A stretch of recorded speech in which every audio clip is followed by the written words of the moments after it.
Okay, देखो जब अब जैसे मैंने बताया आपको कि यू और वी देखने का बाय पार्ट्स के अंदर जो फर्स्ट वीडियो थी उसमें मैंने बताया आपको बाय पार्ट्स कैसे लगाते हैं, फॉर्मूला क्या है। बट अगर आपको देखना हो एक और ट्रिक है इसकी, और यू और वी हम कैसे देखें कि किस फंक्शन को हमें यू लेकर चलना है और किस फंक्शन को वी, मतलब किस फंक्शन को हमें फर्स्ट कंसिडर करना है और किस फंक्शन को हमें सेकेंड। तो एक फॉर्मूला, एक रूल होता है आईलेट, ILATE।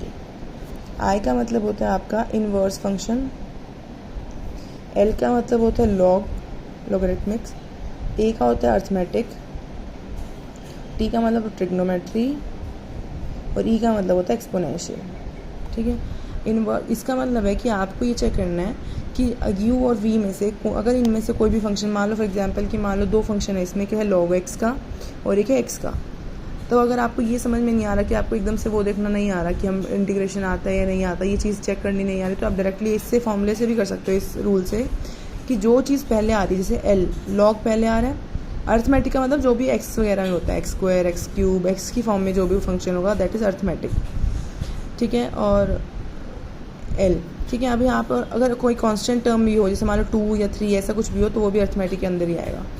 अब यहाँ पर हम कहते हैं, जैसे आपको दिख रहा है कि लॉग पहले आया हुआ है, तो लॉग को हम पहले हम यू लेंगे और जो बाद में है उसको हम वी लेंगे। ऐसे ही मान लो मैं बोल रहा हूँ अगर आपका फंक्शन है लॉग ऑफ एक्स और ई एक्स, अब आपको दिख रहा है लॉग ऑफ एक्स, एल पहले आया हुआ है तो इसको हम यू लेंगे और इसको हम वी लेंगे। सिमिलरली मान लो अगर ऐसा हो एक्स स्क्वायर ई एक्स, तो फिर से हम क्या करेंगे, एक्स स्क्वायर यानी कि अर्थमेटिक पहले आता है तो इसको हम यू लेंगे और इसको हम वी लेंगे। ठीक है, इस टाइप से भी आप देख सकते हो कि किसको हमें यू मानना है और किसको हमें वी मानना है। अब एक क्वेश्चन करते हैं इसी का एक और, जैसे मान लो क्वेश्चन है एक्स स्क्वायर E3x dx। अब देखो इसमें क्या आपको दोनों की आपको इंटीग्रेशन भी आता है, दोनों का ही डिफ्रेंसिएशन भी आता है, तो इसमें आपको वो वाला रूल तो चलेगा नहीं जो हमने लास्ट वीडियो में किया था। इसमें आपको करना पड़ेगा ये वाला रूल आईलेट, मतलब आप देखो इसमें अर्थमेटिक, अब ये एक्स स्क्वायर हो गया अर्थमेटिक फंक्शन और ई हो गया आपका एक्सपोनेंशियल फंक्शन। अच्छा, एक्सपोनेंशियल में ई भी आ सकता है, ई एक्स और ए एक्स भी आ सकता है, दोनों ही सेम ही बात है। अगर ए की पावर में एक्स हो या ई की पावर में एक्स हो तो एक्सपोनेंशियल ही माना जाएगा वो। अब ये अगर पहले आया हुआ अर्थमेटिक पहले, तो इसको हम पहले वाले को यू लेंगे और इसको हम वी लेंगे। अब इसको सॉल्व करते हैं, फॉर्मूला लगाते हैं। फॉर्मूला क्या है, यू एज इट इज़, यानी कि चलो मैं डायरेक्ट करती हूँ, यू एज इट इज़ यानी कि X square same as it is, first function same, integration of second मतलब E3x dx माइनस, फिर बड़ा वाला इंटीग्रल, अब इसका डिफरेंशिएशन, एक्स स्क्वायर का डिफरेंशिएशन 2x, फिर इसका फिर से डिफरेंशिएशन E3x dx और या पूरे ब्रैकेट का dx, या dx लगाना मत भूलना, इंपॉर्टेंट है। अब इसे सॉल्व करो, एक्स स्क्वायर E3x का इंटीग्रेशन क्या होगा, E3x ही होगा और डिवाइड में आ जाएगा 3 minus 2x as it is, और E3x का डिफरेंशिएशन फिर से वही E3x ही रहेगा और इंटीग्रेशन और यहाँ आ जाएगा 3। ठीक है, और इस पूरे काम फिर से करेंगे बाद में, हो जाएगा आपका dx। अब ये चीज़ तो आपकी सॉल्व होगी। यहाँ पे तो देखो ना तो आपका इंटीग्रेशन का साइन रहा यहाँ, ना आपका यहाँ पे डिफरेंशिएशन का साइन हुआ, तो ये तो आपका सॉल्व हो गया। अब इसको सॉल्व करना है आपको।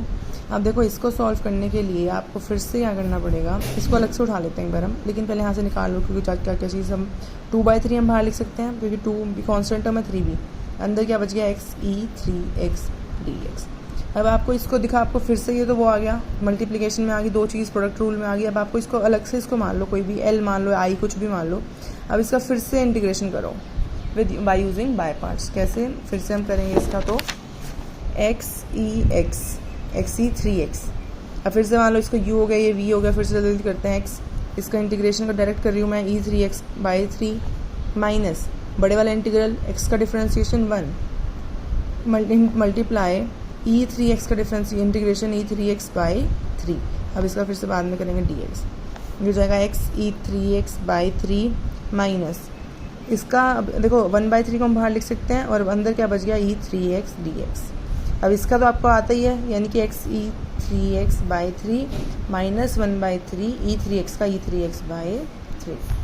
ठीक है, तो अब आप जब कंबाइन करोगे तो आपका आंसर क्या क्या बन जाएगा, पहले तो ये वाली टर्म, फिर ये 2/3 और फिर अंदर ये सारा जो हमने सॉल्व किया। कैसे, क्या हो जाएगा, एक्स स्क्वायर E3x/3 माइनस 2/3 और ब्रैकेट में आ जाएगा आपके, ब्रैकेट के अंदर आया क्योंकि 2/3 पूरे के साथ रहेगा, तो इसलिए पूरा ब्रैकेट लगा देना यहाँ पर।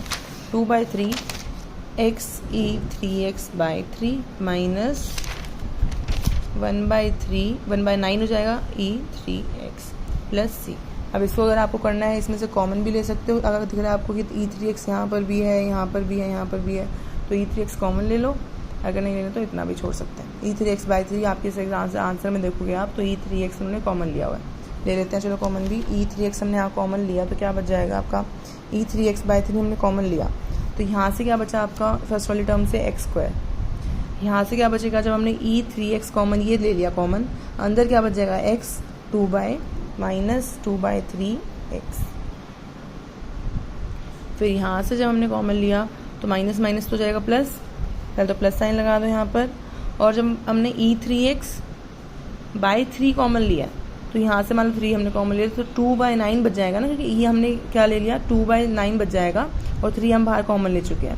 तो आपके यहाँ बच जाएगा प्लस 2/9 और e3x हम कॉमन ले चुके हैं, तो ये हो गया आपका आंसर।